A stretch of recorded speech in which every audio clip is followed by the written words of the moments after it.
अस्सलाम वालेकुम, this is Quran light to writer. हर शख्स ये चाहता है कि उसका रिस्क बढ़ता रहे, घर में कभी किसी चीज की कमी ना हो। तो आज मैं आपको बताऊंगी एक ऐसा ताकतवर अमल जो पैसों में इजाफा और रिस्क में बरकत लाता है। एक ऐसा नंबर जो पैसों की तवानाई को अपने अंदर खींचने की ताकत रखता है। 112211। लेकिन इस नंबर को इस्तेमाल करने का सही तरीका जानना बहुत जरूरी है। जब भी आप इस नंबर को अपने पैसों में रखें तो इसके साथ ये रूहानी अमल जरूर करें। आपको 112211 का नंबर सफेद कागज पर काले मार्कर के साथ लिखकर अपने पैसों में रखना है। हाँ, अगर आप इस नंबर को सुबह के वक्त जुमा के दिन लिखेंगे तो इस अमल का असर बहुत मजबूत हो जाएगा। इस अमल के साथ किए जाने वाले विर्द को बताने से पहले मैं आपको बता दूं कि 112211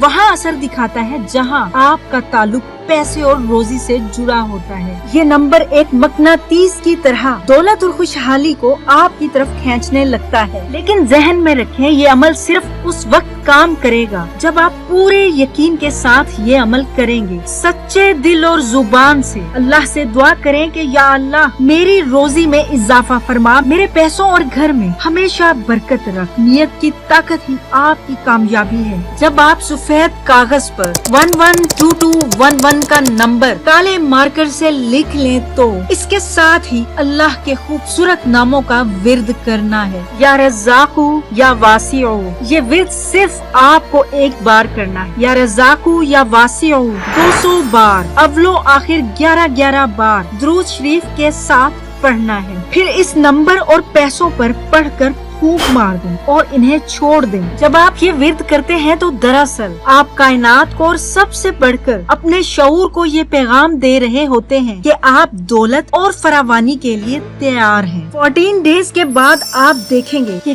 कैसे पैसों में बरकत आना शुरू होती है। ये कोई जादू नहीं है बल्कि रूहानी राज है जो सदियों से आजमूदा है। ये तरीका आपके माली मसाइल को हल करने में बहुत अहम रोल प्ले करता है, बल्कि आपको खुशहाली की तरफ ले जाएगा। आप भी ये तरीका आजमाएं। बस एक बार मुकम्मल अदब और यकीन के साथ ये अमल करके देखें। मैं पूरे यकीन के साथ कहती हूँ कि आपके माली हालात में आपको बहुत बेहतरी नजर आएगी। अल्लाह ताला हम सब पर अपना खास करम फरमाए, रहमत फरमाए। दुआओं में याद रखिएगा, अपना बहुत ख्याल रखिएगा। अल्लाह हाफिज।